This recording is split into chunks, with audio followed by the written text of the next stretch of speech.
Mas para vós que temeis o meu nome, nascerá o sol da justiça, trazendo cura nas suas asas, e saireis e crescereis como bezerros no estábulo.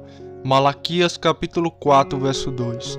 A mais gloriosa criação, o sol, ele expressa o mais glorioso Criador, Cristo Jesus, aproveitando a ocasião para ajudar nosso entendimento em graça pelas coisas naturais. Primeiro, ele nos ensina assim a fazer um duplo uso da criação corporal e espiritual, da excelência das coisas criadas.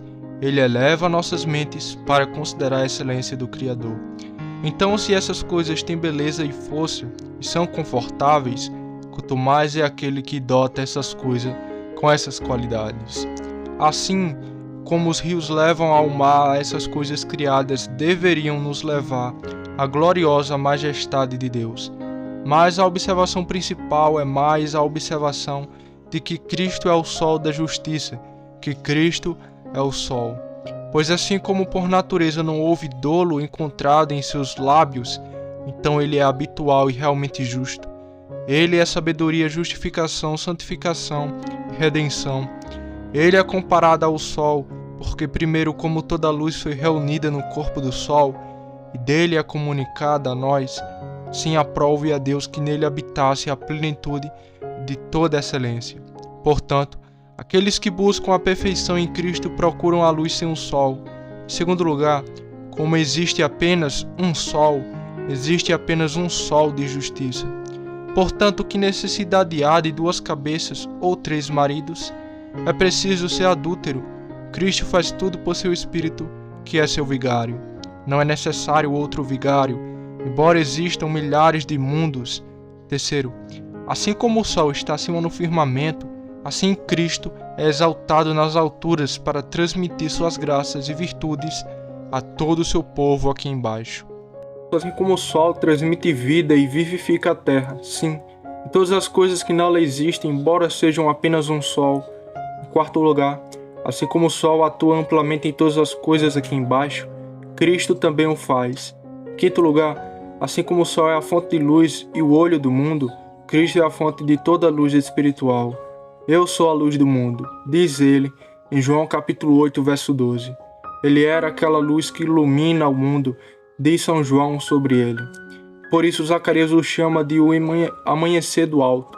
Lucas capítulo 1, verso 78. Em sexto lugar, assim como o sol nos indica por onde ir e o qual caminho, Cristo nos ensina a ir para o céu e por que meios, quais deveres cumprir, quais coisas evitar e quais coisas suportar. Em sétimo lugar, como o sol é agradável e as trevas são terríveis, Cristo é confortável, pois ele deixa todos em paz onde quer que venha e envia seu Espírito Consolador. Agora ele está no céu. Portanto, assim como a ignorância e o erro são expressos pelas trevas, por outro lado, a alegria, a honra e o conhecimento que os trazem são expressos pela luz. Cristo é nosso diretor, nosso apoiador. Sem ele, o que somos? E o que fazemos se não nos gloriamos em nossa vergonha?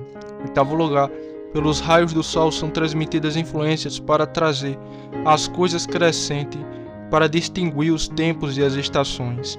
Assim, Cristo, pelo seu poder e alegria, todas as coisas, e por isso é chamado de Espírito vivificador, pois ele vivifica a alma morta e sombria, que até que Cristo brilhe sobre nós, é uma masmorra da ignorância e incredulidade. E à medida que seu Espírito sopra em nossos espíritos, também opera uma primavera no crescimento da graça, ou um verão na força do zelo. Em nono lugar, o sol exerce este efeito não vindo até nós, mas por influência.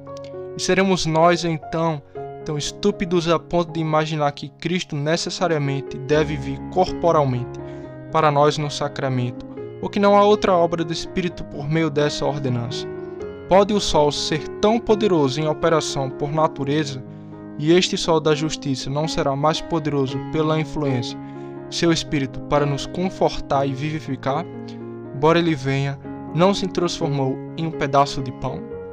Assim como o sol trabalha livremente, elaborando vapores para dissolvê-los em chuva sobre a terra, para acalentá-la quando estiver seca, o mesmo faz Cristo. Ele veio livremente do céu para nós e livremente atrai nossos corações para o céu.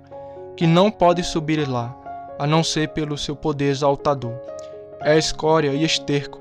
E 11º, assim como o sol brilha sobre todos, mas não aquece a todos, assim Cristo é oferecido a todos. Ele brilha sobre todos onde o Evangelho chega, mas nem todos são iluminados. E todos os que são iluminados não ardem de amor por ele. Não, alguns ficam mais endurecidos por isso, pois é da natureza do sol endurecer alguns corpos. Em 12º e último lugar, assim como o sol vivifica e dá vida às criaturas mortas, assim Cristo por seu poder vivificará nossos cadáveres e os ressuscitará quando ele vier para o julgamento.